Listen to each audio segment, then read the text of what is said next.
Ayanagar ward में हूँ। यहाँ पे अभी जस्ट पुष्कर सिंह धामी जी आए हैं, उत्तराखंड के सीएम। श्री रामवीर सिंह जो बिधूरी जी हैं, उनका प्रचार करने के लिए, और अभी अभी वो गए हैं। मैं अभी महिला नेतृत्व में बात कर रहा हूँ। जी, आपका नाम? रीता बलूनी शर्मा, महिला मोर्चा की अध्यक्ष हूँ, जिला महरौली से। जी, तो आज यहाँ पे किनका प्रोग्राम था? यहाँ पे था रामवीर बिधूरी जी के समर्थन में आए थे हमारे उत्तराखंड के सीएम श्रीमान पुष्कर सिंह धामी। तो आज आप देख रहे हो कि 10 साल लगभग होने को है प्रधानमंत्री मोदी जी का। उन्होंने महिला के लिए बहुत कुछ किया। जो अब की बार जो मुद्दा रहेगा महिलाओं का, क्या मुद्दा रहेगा? 33% आरक्षण दिया है, तो कहीं ना कहीं विधानसभा में भी महिलाओं को इस बार चांस मिलेगा। और मुझे लगता है कि आगे भी आने वाले अब जो नए 2024 से जो साल स्टार्ट होंगे, उसमें महिलाओं के लिए बहुत कुछ सोच के रखा है मोदी जी ने, और महिला शक्ति को आगे बढ़ाया जाएगा, महिला सशक्तिकरण होगा। तो दिल्ली में जो अभी चुनाव का माहौल चल रहा है, 25 तारीख को इलेक्शन होना है, तो दिल्ली में जो चुनाव का माहौल चल रहा है, तो इसमें महिला मोदी जी को मतलब किस एस्पेक्ट से बीजेपी को वोट करना चाह रही है? उनके मन में क्या वादा है, मतलब क्या चाह रही है मोदी जी से वो? मोदी जी ने जितना आज तक कर दिया महिलाओं के लिए, उससे महिलाएं बहुत खुश हैं, और कहीं ना कहीं वो उसमें अपने जिसे कहते हैं कि मतलब जिसे कहते हैं कि वो अपना मोदी जी को ये मान के चल रही हैं कि भाई मोदी जी उनके लिए बहुत कुछ सोच रहे हैं, और आगे भी सोचते रहेंगे। जब उन्होंने उनकी आंखों से आंसू, इज्जत घर देकर उन्हें इज्जत दी, तो आगे आने वाले सालों में भी बहुत कुछ मिलने वाला है। और महिलाएं यही उम्मीद लगा रही हैं कि मोदी है तो मुमकिन है। कितना जोश है बीजेपी को लेकर?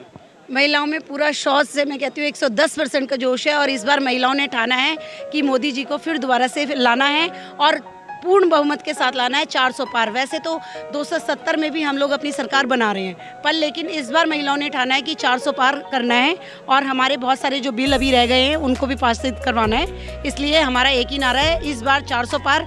और सिर्फ गारंटी है मोदी की गारंटी पे भरोसा है। सारी महिलाएं खुश हैं और बहुत अच्छी वोटिंग होने वाली है। मुझे ऐसा लगता है इस बार इतिहास बदला जाएगा और बहुत अच्छा हमारा मार्जिन रहेगा, और दक्षिणी दिल्ली से हम बहुत अच्छे मार्जिन से जीत रहे हैं।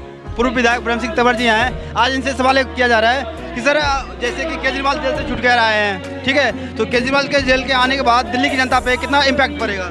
नहीं, दिल्ली की जनता नहीं चाहती कि वो जेल से बाहर आए, क्योंकि सारी दिल्ली की जनता को ये पता चल चुका है कि ये वास्तव में ये अपराधी है। अपराध किया है इन्होंने, अपराध सिद्ध हुआ है, इसलिए इसको अंदर भेजा है यार। इसको अंदर कोर्ट ने भेजा है, इसको ईडी ने इसको पकड़ा है, मुकदमा बनाया है, कोर्ट ने वो मान लिया कि ये मुकदमा सही है, तभी तो अंदर भेजा है। और अभी ये छूटा नहीं है। कभी ये सोचते हो कि लोग कि ये अभी ये छूट गया, अभी इसको पैरोल मिली है, और वो पैरोल भी 1 तारीख तक की है, वो भी फिर अंदर तो जाना ही है इसने। दिल्ली की जनता से केजरीवाल ने बोला कि आप हमें इंडिया गठबंधन को जिताइए, जो आज हम 2 तारीख को वापस जेल जाएंगे, उसके बाद 4 तारीख को रिजल्ट आएगा, और 5 तारीख को हम फिर वापस आ जाएंगे। इस पर आप क्या कहना चाहते हैं? नहीं, आपको कैसे आप वापस आ जाएंगे?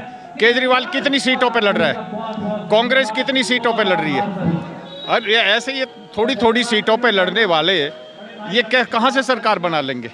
दिल्ली में आपको लगता है केजरीवाल की एक भी सीट आएगी? सारी 7 सीटें भारतीय जनता पार्टी की आ रही है, हरियाणा में आ रही है, पंजाब में भी बहुत बुरा हाल है इनका। लोगों को पता चल चुका है कि किस तरह का व्यक्ति है ये अपने फायदे के लिए कुछ भी कर सकता है, लोगों को शराब में डुबो सकता है, लोगों को झूठ बोलता है, पेंशन लोगों को दे नहीं रहा है। तो ये सारे काम टेढ़े मेढ़े कर रहा है। जो आयुष्मान योजना लागू हुई थी 2018 से, आज तक क्यों वंचित रखा लोगों को? अभी तक लागू नहीं की ना।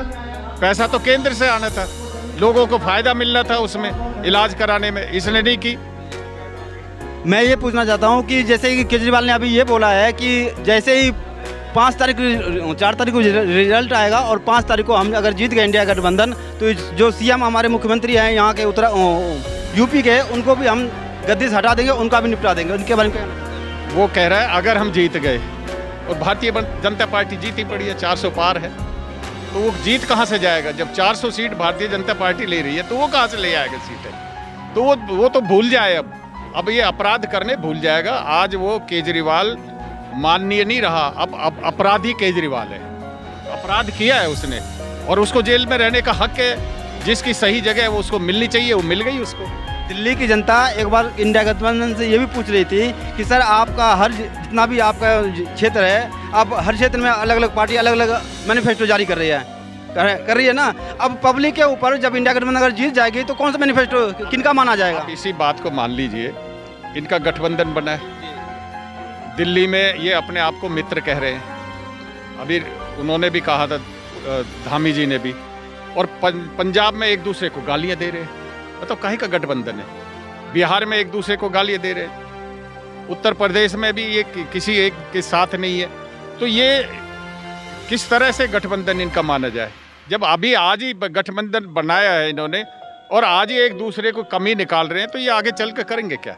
अभी पश्चिम बंगाल के जो मुख्यमंत्री हैं ममता बनर्जी, उन्होंने ये बोला है कि केजरीवाल जी के आने के बाद हम इंडिया गठबंधन में आराम से जीत रहे हैं, कोई शंका नहीं है। इस पे आप क्या कहें? देखिए, अगर वो जनता की भली होती तो केजरीवाल की तरह विरोध नहीं करती आयुष्मान योजना को। आपको पता है आयुष्मान योजना से कितने दिल्ली के 55 लाख लोगों को नुकसान हुआ है, जिनको फ्री इलाज होता है आयुष्मान योजना के द्वारा। पैसा केंद्र से आ रहा है, पर उसको ये घबराहट हो गई कि इसका बेनिफिट केंद्र को मिलेगा, मोदी जी को मिलेगा, और उसने लागू नहीं की। अब इसलिए मोदी जी 70 साल की आयु से ऊपर के लोगों के लिए आयुष्मान भारत योजना लेकर के आए हैं, ताकि उसको ये केजरीवाल नहीं रोक सकता और उनको इसका फायदा मिलेगा। और जो 70 साल से ऊपर के बुजुर्ग हैं, जो अपने बच्चों पे डिपेंड नहीं करेंगे, इस देश की किसी भी प्राइवेट बड़ी हॉस्पिटल में उनका इलाज होगा तो 5 लाख रुपए तक का इलाज उनका फ्री होगा। ये